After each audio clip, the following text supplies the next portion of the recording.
जी भी हमारे state head इस कार्यक्रम में जुड़ चुके हैं। वीरेन जी, ये दो अलग अलग क्लेम आ रहे हैं, कोई 400 पार जा रहा है, कोई 300 पार जा रहा है, किसी का कहना है कि उनको 150 पे समेट देंगे। आपको इन फैक्ट्स के बीच ग्राउंड पर क्या एक्टिविटी जनता के बीच देखने को मिल रही है? देखिए, चुनाव में नारा हर चुनाव में एक नया आता है और भाजपा का 400 पार का नारा जो भाजपा ने दिया है वो भी जान रही होगी कितना पार होगा, और 150 पे जो लोग बात कर रहे हैं वो भाजपा के लिए कर रहे हैं कि अपने लिए कर रहे हैं, ये भी बातें हैं। जैसे एक बार एक नेता ने कहा कि बापू का आज़ादी के आंदोलन में कोई योगदान नहीं था, तो लोगों ने इस बात का बुरा नहीं माना, लोगों ने कहा शायद अपने बापू के लिए कह रहे हो। तो ऐसे ऐसे है सबका। और तो ये जो भाजपा और रालोद साथ आकर भी मतदान का प्रतिशत नहीं बढ़ा सके पश्चिमी उत्तर प्रदेश में, ये एक बड़ी, कहा जाए तो एक संकेत है, एक मैसेज आया है पहले फेज से कि जब जयंत चौधरी ने कहा कि हम पटकनी देंगे, लेकिन जब वोट प्रतिशत बढ़ेगा तब पटकनी अच्छी होगी। जो प्रतिशत गिरता है मतदान का, ये माना जाता है कि जो भाजपा का वोटर है वो कम निकला, ये भाजपा के लिए नुकसानदायक माना जाता है, क्योंकि ये लोग कहते हैं कि विपक्ष का वोटर लाइन में लग के धूप सह के उसने वो वोट डालता है। लेकिन यहाँ पर ये अंतर दिखा पहले फेज का। देखिए, एक तरफ मोदी की गारंटी चल रही है, दूसरी तरफ विपक्ष का, इंडिया गठबंधन का हमला चल रहा है। उत्तर प्रदेश और देश में जो लड़ाई है वो आर पार की लड़ाई है। कांग्रेस यहाँ कुछ नहीं है, लेकिन वो समाजवादी नैया पर बैठकर मोदी को चुनौती देने उतरी है। एक चीज और ब्रजेश जी देखना होगा कि भाजपा के पास तो बूथ कमेटियां बहुत मजबूत हैं, पन्ना प्रमुख भी इनके पास बहुत हैं, तो फिर ये लोग वोट क्यों नहीं डलवा पाए? क्यों वोट का परसेंटेज गिरा? क्या उन्होंने ये मान लिया है कि अब 400 सीट तो आ ही रही है, मेहनत करने की क्या जरूरत है ज्यादा, इस धूप में जान देने की? या उत्साह में कमी क्यों दिख रही है? इस पर चुनाव के रणनीतिकार विचार करें जी।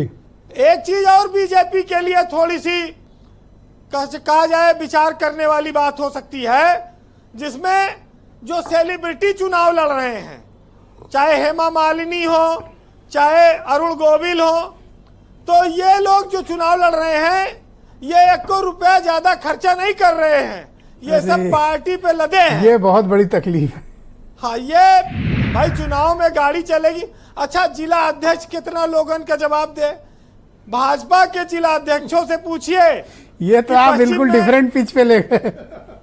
बात सही है। उनके सामने बड़ी परेशानियां हैं। और ये जो सेलिब्रिटी, इनका देखने और सुनने, देखिए भाई धान के खेत में हेमा मालिनी चली गई और गेहूं के खेत में और काटी वहां फोटो, उनको देखने के लिए हजारों लोग आ जाएंगे।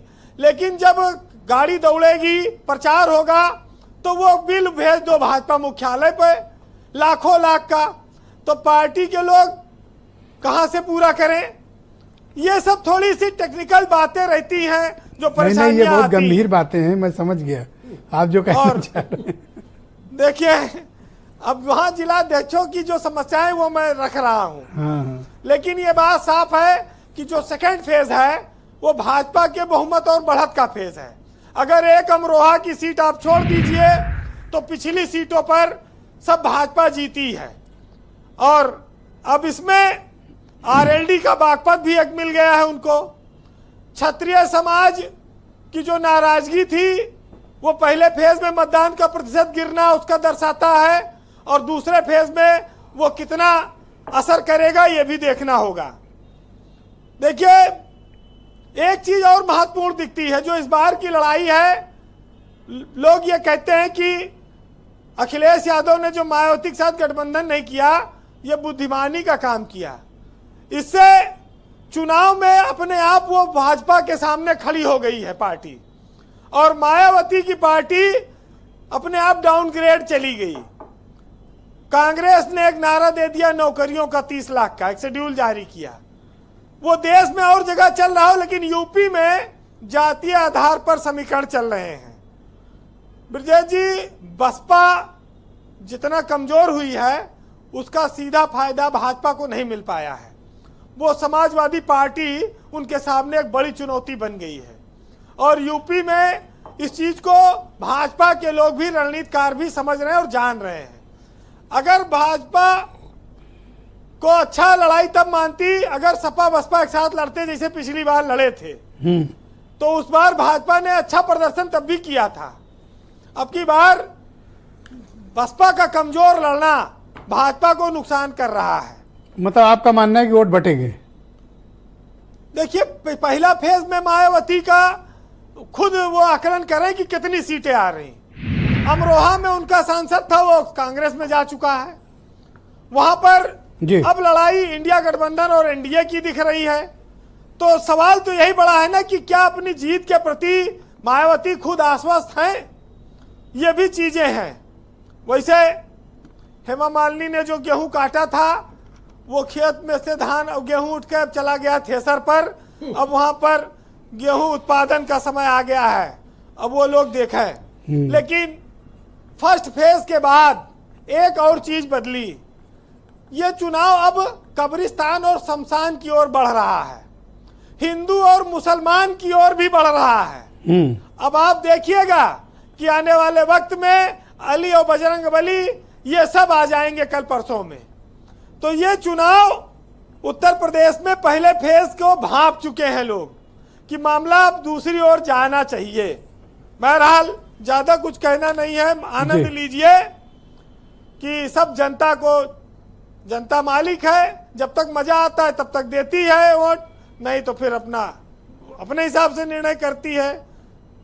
कि अगर कोई पूछता नहीं होता तो कोई देवता नहीं होता, और सब धंधे गहरे दलदलों में हैं।